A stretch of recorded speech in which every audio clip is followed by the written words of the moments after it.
మన ఛానల్ని first time చూస్తున్న వాళ్ళు ఎవరైనా ఉంటే తప్పకుండా సబ్స్క్రైబ్ చేసుకోండి. రఘురాం కన్ఫ్యూజన్లో ఉన్నాడు. ఆఫీసులో అతనికి పై అధికారిగా ఉన్న గోపాలరావు గారి భార్య కొద్దిసేపటి క్రితం ఫోన్ చేసింది. గోపాలరావు 2 సంవత్సరాల క్రితం హార్ట్ అటాక్తో చనిపోవడంతో బ్యాంకులో పనిచేస్తున్న అతని భార్యను గుంటూరుకు ట్రాన్స్ఫర్ చేస్తే ఒప్పేసుకుని అక్కడికి వెళ్ళిపోయింది. భార్యాభర్తలిద్దరూ రఘురాంతో బాగా చనువుగా, ప్రేమాభిమానంతో స్నేహంగా ఉంటారు. రఘురాం కూడా వాళ్ళిద్దరితో అంతే చనువుగా ఉంటాడు. ఆ భార్యాభర్తల దగ్గర నుండి అనారోగ్యంతో ఉన్న తన కూతురు కోసం ఎంతో సహాయం పొందాడు. రఘురాం 5 ఏళ్ల కూతురు అంటే ఆ భార్యాభర్తలకు చచ్చేంత ప్రేమ. పిల్లలు లేని ఆ దంపతుల ఇంటికి సెలవు రోజుల్లో రఘురాం కూతురుతో కలిసి హాజరవుతూ ఉంటాడు. మధ్యలో జరిగిన ఆ విషాద సంఘటన తర్వాత కూడా గోపాలరావు భార్య అప్పుడప్పుడు ఫోన్ చేసి రఘురాంతో మాట్లాడుతూ ఉండేది. కుశల ప్రశ్నలు అడిగి విషయాలు తెలుసుకునేది. ఈరోజు కూడా అలాగే ఫోన్ చేసి విషయాలు అడిగిన తర్వాత, రఘురాం గారు, 1 వారం ట్రైనింగ్ కోసం నేను విజయవాడ వస్తున్నాను. కానీ అక్కడ ఆఫీస్ గెస్ట్ హౌస్ లేదు. బయట ఏదైనా హోటల్లో ఉండాలి. భోజనాల సౌకర్యం, ట్రాన్స్పోర్ట్ వసతి లాంటివి బ్యాంకు వాళ్ళు ఏర్పాటు చేస్తున్నారు. హోటల్లో ఉండటం నాకు ఇష్టం లేదు. 1 వారం ఇంకెక్కడైనా ఉండటానికి ఏర్పాటు చేయగలరా? విజయవాడలో మీరు తప్ప నాకు ఇంకెవరూ తెలియదు. నేను సాయంత్రం మళ్ళీ ఫోన్ చేస్తాను. కాస్త ఏర్పాటు చేయండి అని చెప్పి ఫోన్ పెట్టేసింది. వారం రోజులు మాత్రమే అంటే హోటల్ తప్ప ఇంకెక్కడ ఉంచటం? ఎవరూ వారం రోజులకు ఇల్లు ఇవ్వరు. ఆ దంపతులిద్దరూ నాకు, నా కుటుంబానికి ఎంతో సహాయం చేశారే. ఆవిడ 1 వారం రోజులు మన ఇంట్లోనే ఉండమని, ఈ రకంగానైనా నేను, నా భార్య వాళ్ళ రుణం తీర్చుకునే అవకాశం పొందవచ్చు అనే ఆలోచనతో ఉత్సాహంగా ఇంటికి వెళ్ళాడు. ఇంటికి వెళ్ళిన రఘురాం, మన ఇంట్లో ఆవిడ ఉండటానికి నీకేమీ అభ్యంతరం లేదుగా అని భార్యను అడిగిన మరుక్షణం, ఏం మాట్లాడుతున్నారు? నేను కూడా ఉండను. 1 వారం రోజులు మా ఊరు వెళ్తున్నాను. ఆ టైంలో ఆవిడ ఇక్కడకు మన ఇంటికి వచ్చి ఉంటే చుట్టుపక్కలున్న వాళ్ళు కోడే కూస్తారు అంటూ తన అయిష్టాన్ని వెలువరించింది రఘురాం భార్య. సంస్కృతి, సాంప్రదాయం, ప్రేమాభిమానాలు స్త్రీలకు పుట్టుకతో ఉండే గుణం అంటారు. గోపాలరావు భార్య అది నిజమేనని నిరూపించింది. ఇది నీకు కూడా తెలుసు. నీపైన, మన కూతురుపైన వాళ్లకు ప్రత్యేకమైన అభిమానం ఉందని నీకు బాగా తెలుసు. మన కూతుర్ని హైదరాబాద్ స్పెషాలిటీ డాక్టర్ దగ్గర తీసుకుని వెళ్ళటానికి ఎన్నిసార్లు ఆయన తన కారు తీసుకుని హైదరాబాద్ వరకు మనకు తోడుగా వచ్చారు. గోపాలరావు భార్యాభర్తలిద్దరూ తమకు ఎంత సహాయం చేశారో భార్యకు గుర్తు చేశాడు రఘురాం.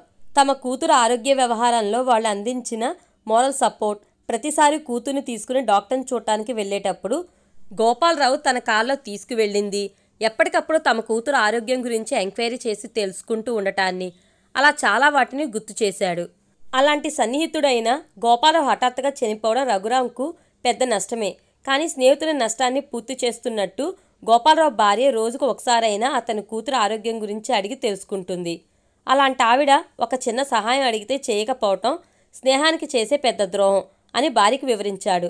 నాకేమీ సంబంధం లేదు, ఊళ్ళో వాళ్ళు తప్పు పడతారు అనే వాదన పెట్టుకుని భర్తతో గొడవపడి ఆవిడ్ని ఇంటికి రానివ్వకుండా అంగీకరింపజేసింది. నీ అయిష్టాన్ని ఊరి ప్రజల మీద తోయకు. నీకు ఊరికి వెళ్లే ప్రోగ్రాం లేదని నాకు తెలుసు. ఆవిడ మన ఇంటికి రావటం నీకు ఇష్టం లేదు. సరే, ఆవిడకు నేను వేరే ఏదైనా ఏర్పాటు చేస్తాను అంటూ పెద్ద నిట్టూర్పు విడిచాడు. ఏం చేయాలో తెలియని రఘురాం వెంటనే పక్కపేటలో నివసిస్తున్న తన తల్లిదండ్రుల ఇంటికి వెళ్ళాడు. ఏరా, నేను మీ అమ్మ కింద మీద పడుతూ ఏదో వండుకు తింటున్నాము. అది నీకు ఇష్టం లేదా? నీకు కావాల్సిన వాళ్ళైతే మీ ఇంట్లోనే అట్టి పెట్టుకోవచ్చుగా అని తండ్రి ఖచ్చితంగా మాట్లాడేసరికి రఘురాం ఇంటిదోవ పట్టాడు. ఛీ, అమ్మ చెప్పింది, భార్య చెప్పింది, ఊరు కూస్తుందనే మాటలకు భయపడకుండా మా ఇంట్లోనే వచ్చి ఉండండి అని చెప్పడానికి నాకు ధైర్యం లేదు. తనని తానే తిట్టుకున్నాడు. మళ్ళీ ఆవిడ దగ్గర నుండి ఫోన్ వచ్చేలోపు ఏదో ఒకటి చెప్పాలి. ఏం చెప్పాలి అనే ఆలోచనతో సతమతమవుతున్న రఘురాంకు మొదటి ఆలోచనగా సెల్ ఫోన్ స్విచ్ ఆఫ్ చేశాడు. ఈసారి ల్యాండ్లైన్ మోగింది. చాలాసేపు ఫోన్ మోగిన తర్వాత రఘురాం భార్య ఫోన్ ఎత్తింది. Hello missus Raghuram. ఏమిటి రఘురాం గారు, సెల్ ఫోన్ స్విచ్ ఆఫ్ చేశారా? అలా ఎప్పుడు చెయ్యరే, ఛార్జ్ అయిపోయి ఉంటుంది. అబద్ధం చెప్పింది. హలో మేడం, నన్ను సడన్గా హైదరాబాద్కు మార్చినట్టు ఇప్పుడే ఆర్డర్ వచ్చింది. అందువల్ల మీ ఇంటికి వచ్చే నా విజయవాడ ప్రోగ్రాం క్యాన్సిల్ అయ్యింది. ఇది చెప్పడానికే రఘురాం గారికి చాలాసేపటి నుండి ఫోన్ చేస్తున్నాను. ఆయన ఫోన్ స్విచ్ ఆఫ్లో ఉన్నదని చెప్తుంది. మిమ్మల్ని బాగా శ్రమ పెట్టేశాను. మిమ్మల్ని ఇబ్బంది పెట్టినందుకు నన్ను క్షమించండి. తర్వాత మీ అమ్మాయికి ఏదో హెల్త్ ప్రాబ్లం ఉన్నదని, దాని గురించి ఒకసారి హైదరాబాద్ వెళ్ళాలని రఘురాం గారు మా ఆయనతో చెప్తూ ఉండేవారు. నాకు హైదరాబాద్లో సొంత ఇల్లు ఉంది. అక్కడే సెటిల్ అవ్వబోతున్నాను. ఇంకా 4 ఏళ్లు సర్వీస్ ఉన్నది. మా ఇంటి దగ్గరే రఘురాం గారు చెప్పిన స్పెషాలిటీ హాస్పిటల్ ఉంది. మా ఇంటి నుండి మీరు హాస్పిటల్కి మీకు చాలా సౌకర్యంగా ఉంటుంది. మీరు కుటుంబ సమేతంగా ఎన్ని రోజులైనా మా ఇంట్లో ఉండవచ్చు. నాకేమీ అభ్యంతరం లేదు. ఈ విషయం రఘురాం గారితో కూడా చెప్పండి అని చెప్పి ఫోన్ పెట్టేసింది. అప్పుడే ఇంట్లోకి అడుగుపెట్టిన రఘురాం భార్య ఫోన్లో మాట్లాడుతూ ఉండటం గమనించి ఫోన్లో ఎవరు అని రఘురాం భార్యను అడిగినప్పుడు సమాధానం చెప్పడానికి మాటలు రాక తలదించుకుని నిలబడింది రఘురాం భార్య.